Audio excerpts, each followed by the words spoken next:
Chapter 13. Getting into the right business. Success in any particular business depends for one thing upon your possessing, in a well-developed state, the faculties required in that business. Without good musical faculty, no one can succeed as a teacher of music. Without well-developed mechanical faculties, no one can achieve great success in any of the mechanical trades. Without tact and the commercial faculties, no one can succeed in mercantile pursuits.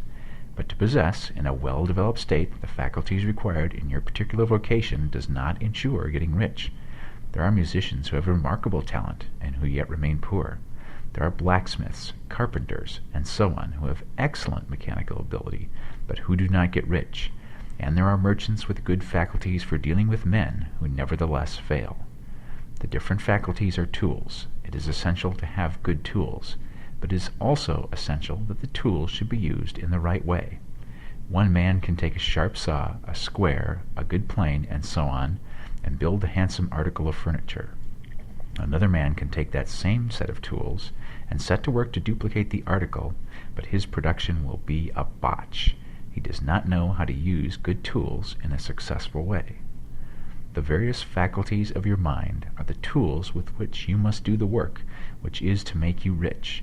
It will be easier for you to succeed if you get into a business for which you are well equipped with mental tools. Generally speaking, you will do best in that business which will use your strongest faculties, the one for which you are naturally best fitted. But there are limitations to this statement also. No man should regard his vocation as being irrevocably fixed by the tendencies with which he was born. You can get rich in any business, for if you have not the right talent, you can develop that talent. It merely means that you will have to make your tools as you go along, instead of confining yourself to the use of those with which you were already born. It will be easier for you to succeed in a vocation for which you already have the talents in a well-developed state, but you can succeed in any vocation, for you can develop any rudimentary talent, and there is no talent of which you have not at least the rudiment.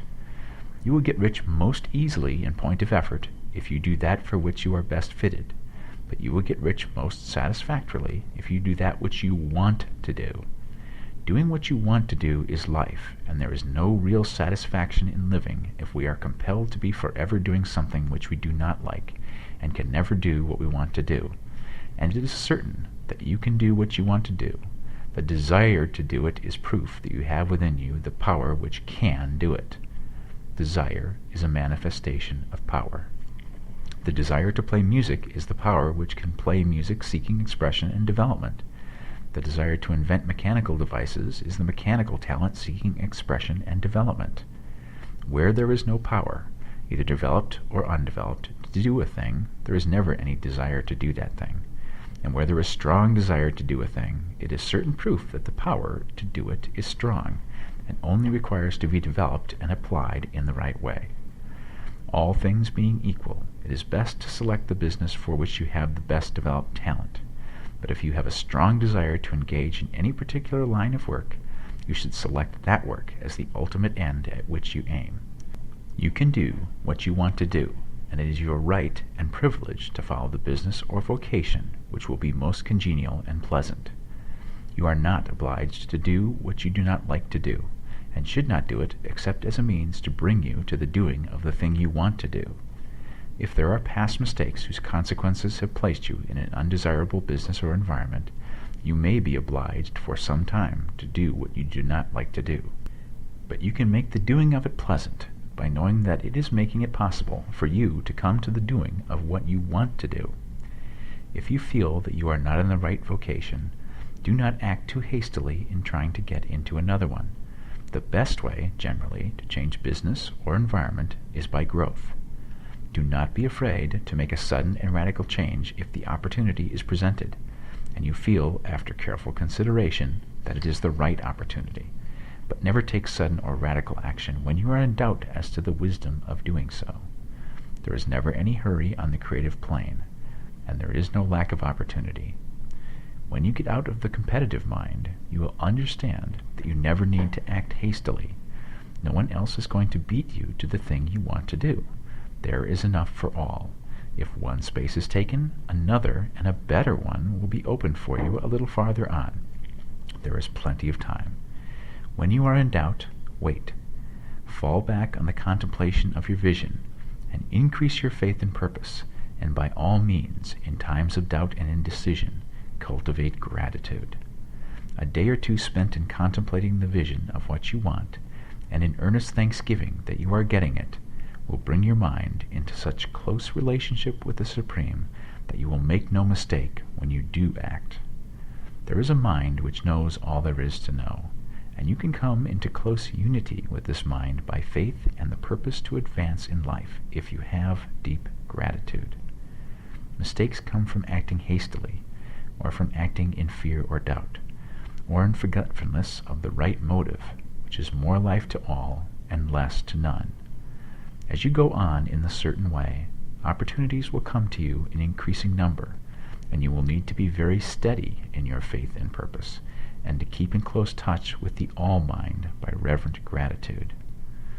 Do all that you can do in a perfect manner every day, but do it without haste, worry, or fear. Go as fast as you can, but never hurry.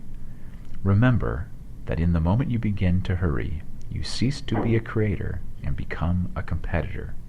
You drop back upon the old plane again. Whenever you find yourself hurrying, call a halt.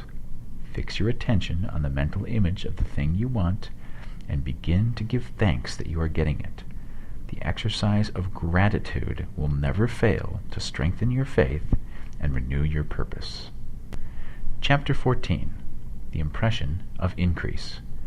Whether you change your vocation or not, your actions for the present must be those pertaining to the business in which you are now engaged. You can get into the business you want by making constructive use of the business you already are established in, by doing your daily work in a certain way. And insofar as your business consists in dealing with other men, whether personally or by letter, the key thought of all your efforts must be to convey to their minds the impression of increase. Increase is what all men and women are seeking. It is the urge of the formless intelligence within them seeking fuller expression. The desire for increase is inherent in all nature. It is the fundamental impulse of the universe. All human activities are based on the desire for increase. People are seeking more food, more clothes, better shelter, more luxury, more beauty, more knowledge, more pleasure. Increase in something, more life. Every living thing is under this necessity for continuous advancement.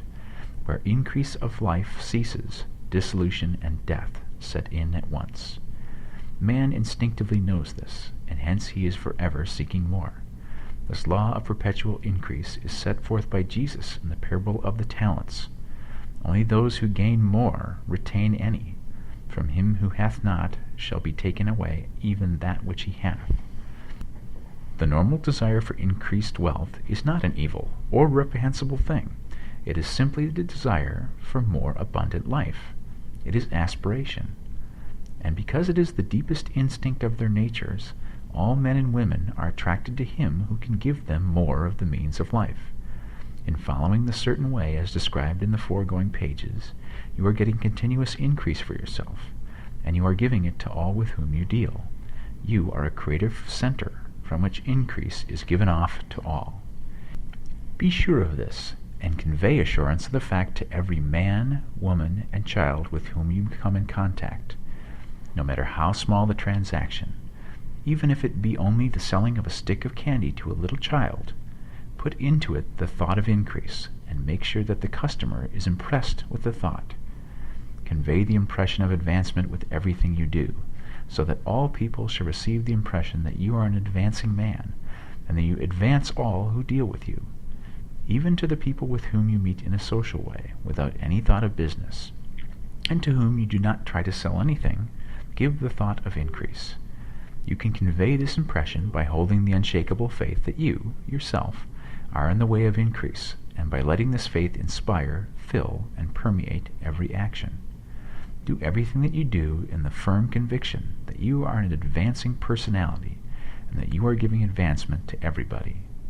Feel that you are getting rich, and that in doing so you are making others rich and conferring benefits on all. Do not boast or brag of your success, or talk about it unnecessarily. True faith is never boastful.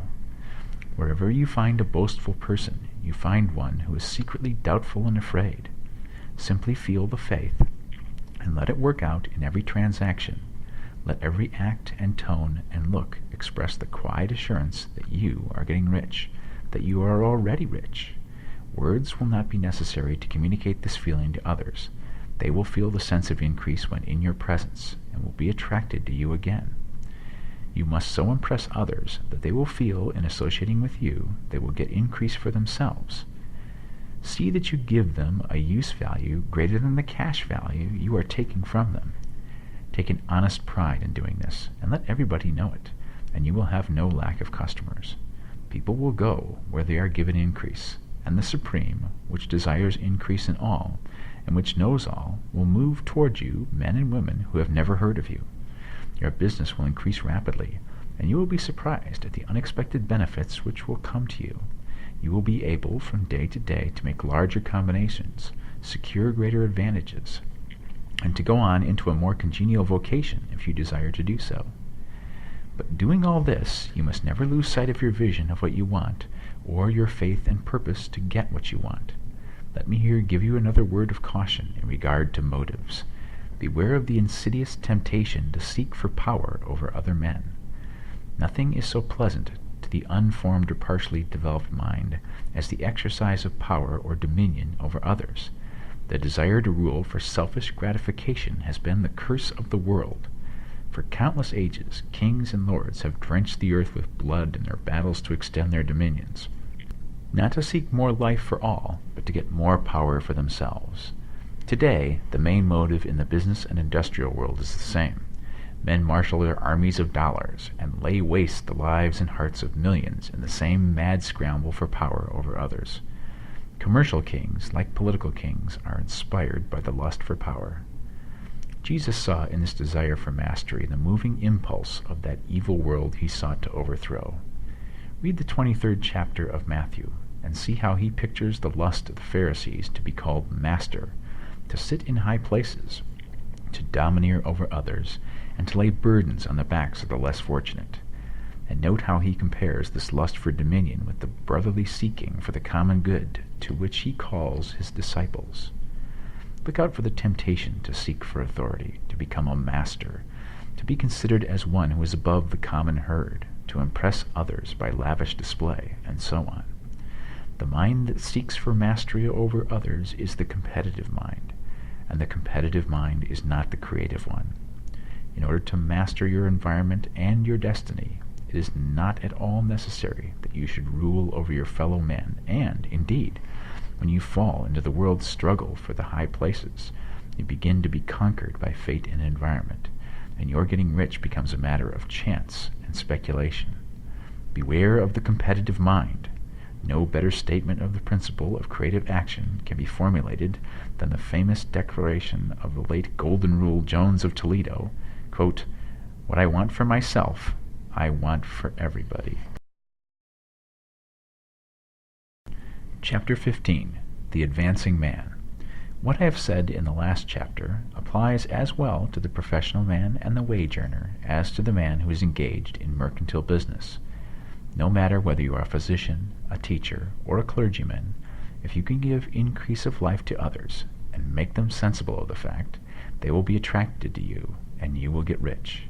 The physician holds the vision of himself as a great and successful healer, and who works towards the complete realization of that vision with faith and purpose, as described in the former chapters, will come into such close touch with the source of life that he will be phenomenally successful.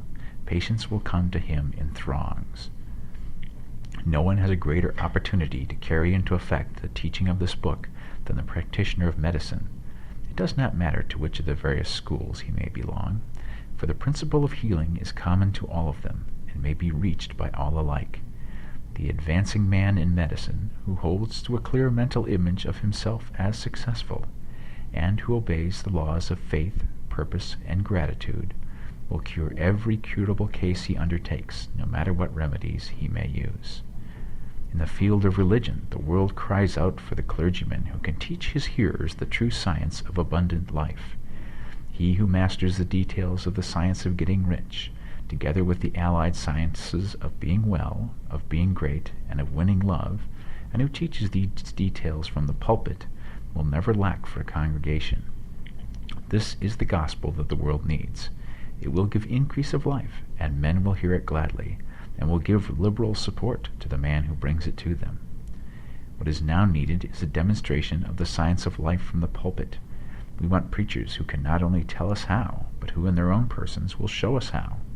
We need the preacher who will himself be rich, healthy, great, and beloved, to teach us how to attain to these things, and when he comes, he will find a numerous and loyal following. The same is true of the teacher who can inspire the children with the faith and purpose of the advancing life. He will never be out of a job, and any teacher who has this faith and purpose can give it to his pupils. He cannot help giving it to them if it is part of his own life and practice. What is true of the teacher, preacher, and physician is true of the lawyer, dentist, real estate man, insurance agent, of everybody. The combined mental and personal action I have described is infallible. It cannot fail. Every man and woman who follows these instructions steadily, perseveringly, and to the letter will get rich. The law of the increase of life is as mathematically certain in its operation as the law of gravitation. Getting rich is an exact science. The wage earner will find this as true of his case as of any of the others mentioned. Do not feel that you have no chance to get rich because you are working where there is no visible opportunity for advancement, where wages are small and the cost of living high. Form your clear mental vision of what you want and begin to act with faith and purpose. Do all the work you can do every day and do each piece of work in a perfectly successful manner. Put the power of success and the purpose to get rich into everything you do. But do not do this merely with the idea of currying favor with your employer, in the hope that he or those above you will see your good work and advance you. It is not likely that they will do so. The man who is merely a good workman, filling his place to the very best of his ability, and satisfied with that, is valuable to his employer, and it is not to the employer's interest to promote him. He is worth more where he is. To secure advancement, something more is necessary than to be too large for your place. The man who is certain to advance is the one who is too big for his place and who has a clear concept of what he wants to be, who knows that he can become what he wants to be, and who is determined to be what he wants to be. Do not try to more than fill your present place with a view to pleasing your employer. Do it with an idea of advancing yourself. Hold the faith and purpose of increase during work hours, after work hours, and before work hours. Hold it in such a way that every person who comes in contact with you, whether foreman, fellow workman, or social acquaintance, will feel the power of purpose radiating from you, so that every one will get the sense of advancement and increase from you. Men will be attracted to you, and if there is no possibility for advancement in your present job, you will very soon see an opportunity to take another job. There is a power which never fails to present opportunity to the advancing man who is moving in obedience to the law. God cannot help helping you. If you act in a certain way, he must do so in order to help himself. There is nothing in your circumstances or in the industrial situation that can keep you down. If you cannot get rich working for the Steel Trust, you can get rich on a 10-acre farm. And if you begin to move in a certain way, you will certainly escape from the clutches of the Steel Trust and get onto the farm or wherever else you wish to be. If a few thousand of its employees would enter upon the certain way, the Steel Trust would soon be in a bad plight. It would have to give its working man more opportunity or go out of business. Nobody has to work for a trust. The trust can keep men in so-called hopeless conditions only so long as there are men who are too ignorant to know of the science of getting rich, or too intellectually slothful to practice it. Begin this way of thinking and acting, and your faith and purpose will make you quick to see any opportunity to better your condition. Such opportunities will speedily come, for the Supreme, working in all and working for you, will bring them before you. Do not wait for an opportunity to be all that you want to be. When an opportunity to be more than you are now is presented, and you feel impelled toward it, take it. It will be the first step toward a greater opportunity. There is no such thing possible in this universe as a lack of opportunities for the man who is living the advancing life. It is inherent in the constitution of the cosmos that all things shall be for him and work together for his good, and he must certainly get rich if he acts and thinks in the certain way. So, let wage-earning men and women study this book with great care and enter with confidence upon the course of action it prescribes. It will not fail. Chapter 16. Some cautions and concluding observations. Many people will scoff at the idea that there is an exact science of getting rich. Holding the impression that the supply of wealth is limited, they will insist that social and governmental institutions must be changed before even any considerable number of people can acquire a competence. But this is not true. It is true that existing governments can keep the masses in poverty, but this is because the masses do not think and act in the certain way. If the masses begin to move forward as suggested in this book, neither governments nor industrial systems can check them. All systems must be modified to accommodate the forward movement. If the people have the advancing mind, have the faith they can become rich, and move forward with the fixed purpose to become rich, nothing can possibly keep them in poverty.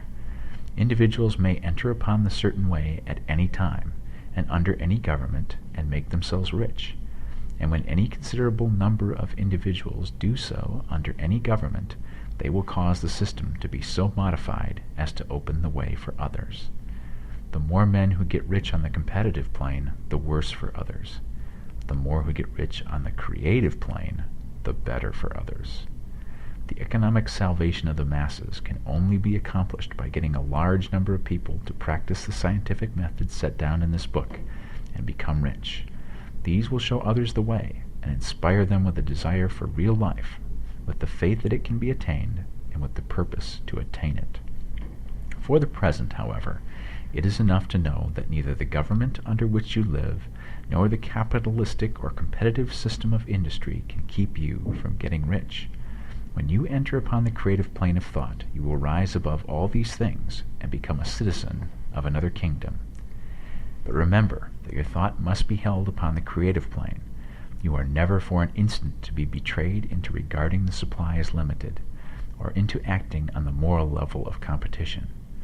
Whenever you do fall into old ways of thought, correct yourself instantly, for when you are in the competitive mind, you have lost the cooperation of the mind of the whole. Do not spend any time in planning as to how you will meet possible emergencies in the future, except as the necessary policies may affect your actions today. You are concerned with doing today's work in a perfectly successful manner, and not with emergencies which may arise tomorrow. You can attend to them as they come. Do not concern yourself with questions as to how you shall surmount obstacles which may loom upon your business horizon, unless you can see plainly that your course must be altered today in order to avoid them. No matter how tremendous an obstruction may appear at a distance, you will find that if you go on in a certain way, it will disappear as you approach it, or that a way over, through, or around it will appear. No possible combination of circumstances can defeat a man or woman who is proceeding to get rich along strictly scientific lines. No man or woman who obeys the law can fail to get rich, any more than one can multiply 2 by 2 and fail to get 4. Give no anxious thought to possible disasters, obstacles, panics, or unfavorable combinations of circumstances. It is time enough to meet such things when they present themselves before you in the immediate present, and you will find that every difficulty carries with it the wherewithal for its overcoming. Guard your speech. Never speak of yourself, your affairs, or of anything else in a discouraged or discouraging way. Never admit the possibility of failure, or speak in a way that infers failure as a possibility. Never speak of the times as being hard, or of business conditions as being doubtful. Times may be hard, and business doubtful for those who are on the competitive plane, but they can never be so for you. You can create what you want, and you are above fear. When others are having hard times in poor business, you will find your greatest opportunities. Train yourself to think of and to look upon the world as something which is becoming, which is growing, and to regard seeming evil as being only that which is undeveloped. Always speak in terms of advancement. To do otherwise is to deny your faith, and to deny your faith is to lose it. Never allow yourself to feel disappointed. You may expect to have a certain thing at a certain time, and not get it at that time, and this will appear to you like failure. But if you hold to your faith, you will find that the failure is only apparent. Go on in a certain way, and if you do not receive that thing, you will receive something so much better that you will see that the seeming failure was really a great success. A student of this science had set his mind on making a certain business combination which seemed to him at the time to be very desirable, and he worked for some weeks to bring it about. When the crucial time came, the thing failed in a perfectly inexplicable way. It was as if some unseen influence had been working secretly against him. He was not disappointed. On the contrary, he thanked God that his desire had been overruled, and went steadily on with a grateful mind. In a few weeks, an opportunity so much better came his way that he would not have made the first deal on any account, and he saw that a mind which knew more than he knew had prevented him from losing the greater good by entangling him with the lesser. That is the way every seeming failure will work out for you if you keep your faith, hold to your purpose, have gratitude, and do every day all that can be done that day, doing each separate act in a successful manner. When you make a failure, it is because you have not asked for enough.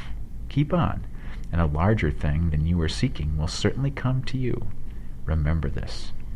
You will not fail because you lack the necessary talent to do that which you wish to do.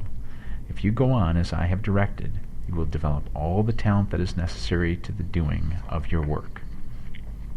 It is not within the scope of this book to deal with the science of cultivating talent, but it is as certain and simple as the process of getting rich. However, do not hesitate or waver for fear that when you come to any certain place you will fail for lack of ability. Keep right on, and when you come to that place, the ability will be furnished to you. The same source of ability which enabled the untaught Lincoln to do the greatest work in government ever accomplished by a single man is open to you. You may draw upon all the mind there is for wisdom to use in meeting the responsibilities which are laid upon you. Go on in full faith. Study this book. Make it your constant companion until you have mastered all the ideas contained in it. While you are getting firmly established in this faith, you will do well to give up most recreations and pleasure, and to stay away from places where ideas conflicting with these are advanced in lectures or sermons. Do not read pessimistic or conflicting literature, or get into arguments upon the matter. Do very little reading outside of the writers mentioned in the preface. Spend most of your leisure time in contemplating your vision and in cultivating gratitude and in reading this book. It contains all you need to know of the science of getting rich, and you will find all the essentials summed up in the following chapter. Chapter 17. Summary of the Science of Getting Rich. There is a thinking stuff from which all things are made, and which, in its original state, permeates, penetrates, and fills the interspaces of the universe. A thought in this substance produces the thing that is imaged by the thought. Man can form things in his thought, and by impressing his thought upon formless substance can cause the thing he thinks about to be created. In order to do this, man must pass from the competitive to the creative mind. Otherwise he cannot be in harmony with the formless intelligence, which is always creative and never competitive in spirit. Man may come into full harmony with the formless substance by entertaining a lively and sincere gratitude for the blessings it bestows upon him. Gratitude unifies the mind of man with the intelligence of substance, so that man's thoughts are received by the formless. Man can remain upon the creative plane only by uniting himself with the formless intelligence through a deep and continuous feeling of gratitude. Man must form a clear and definite mental image of the things he wishes to have, to do, or to become, and he must hold this mental image in his thoughts while being deeply grateful to the Supreme that all his desires are granted to him. The man who wishes to get rich must spend his leisure hours in contemplating his vision and in earnest thanksgiving that the reality is being given to him. Too much stress cannot be laid on the importance of frequent contemplation of the mental image, coupled with unwavering faith and devout gratitude. This is the process by which the impression is given to the formless, and the creative forces set in motion. The creative energy works through the established channels of natural growth and of the industrial and social order. All that is included in his mental image will surely be brought to the man who follows the instructions given above, and whose faith does not waver. What he wants will come to him through the ways of established trade and commerce. In order to receive his own when it shall come to him, man must be active, and this activity can only consist in more than filling his present place. He must keep in mind the purpose to get rich through the realization of his mental image, and he must do, every day, all that he can do that day, taking care to do each act in a successful manner. He must give to every man a use value in excess of the cash value he receives, so that each transaction makes for more life, and he must so hold the advancing thought that the impression of increase will be communicated to all with whom he comes in contact. The men and women who practice the foregoing instructions will certainly get rich, and the riches they receive will be in exact proportion to the definiteness of their vision, the fixity of their purpose, the steadiness of their faith, and the depth of their gratitude. The end.